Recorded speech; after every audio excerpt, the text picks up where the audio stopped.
On January 12th of this year, I stood at this podium and talked about the hope and earnest desire to work together as a chamber to get past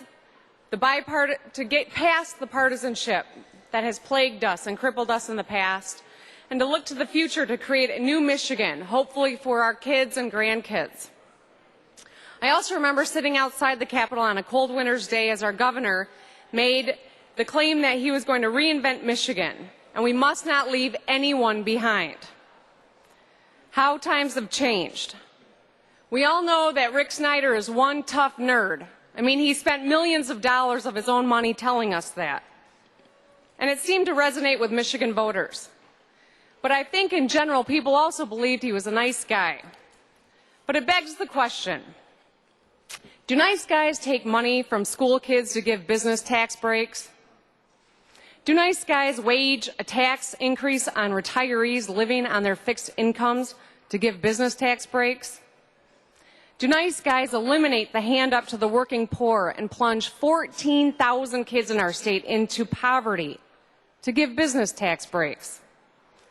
Now, we all know the governor's an accountant who says he doesn't like shell games, gimmicks, or one-time fixes, or so he says. But here are the facts. His two main sources of revenue, his pension tax and the corporate income tax on C Corps, are based on revenue sources that won't be around for very long. Who is going to have a pension in 20 years? How many C Corps won't figure out how to avoid paying his new corporate income tax? His school funding scheme is a shell game of taking school aid fund dollars, our proposal aid dollars, away from our schools and laundering it to backfill the general fund. I've heard the governor expressly say that it is quote-unquote legal, despite what his fellow Republican, former Representative Oxender, who was here during Proposal A, has opined. I don't know if it's legal or not, but I know it's not right. I've heard Republican leaders in Lansing say we can't afford to pay more for education. So I ask you, how can we afford a $1.8 billion tax break? A tax break that the governor himself has admitted he can't prove won't just go to bigger bottom lines. He can't point to one iota of a metric to prove it will spur job growth or state investment.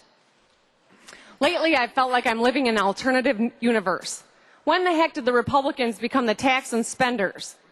For those of you keeping track, it's 2011.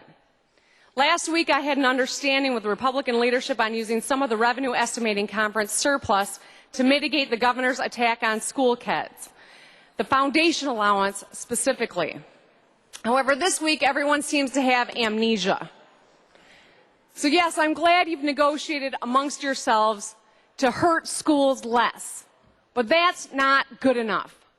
So to my 7 colleagues who voted against the K-12 budget, specifically the senators from the 10th District, the 11th District, both in Macomb County, the district in Battle Creek, which is the 19th, the 29th District in Kent County, the 24th District in Eaton County, my colleague who's gotten glowing LSJ endorsements and editorials, the 31st District in Mayville, and the 34th District in Hart. When the budget comes back to you and your leadership wants you to vote for it as a procedural matter, know this: Democrats will not cast a single vote for your school cuts, not on the bill and certainly not on immediate effect. Therefore, every single one of you needs to vote for those cuts to go into effect. Every Republican member of this chamber. So let me frame this a different way. Just one of you has the power to stop the cuts to schools. It takes just one courageous member to stand up and say, I'm not going to support these cuts on schools. If one of the 7 of you has the political wherewithal to stand up for your school kids, your constituents, and your property owners, you can stop this. I'm begging you to. But if you all capitulate, you will own it, even if you once voted against it. Remember John Kerry. I voted against it before I voted for it. That doesn't work. So through you, Madam President, to the Lieutenant Governor and his boss, the Governor, you may never see 19 again if you don't help us save our school kids from these budget cuts. Thank you, and I'd like my comments printed in the Journal.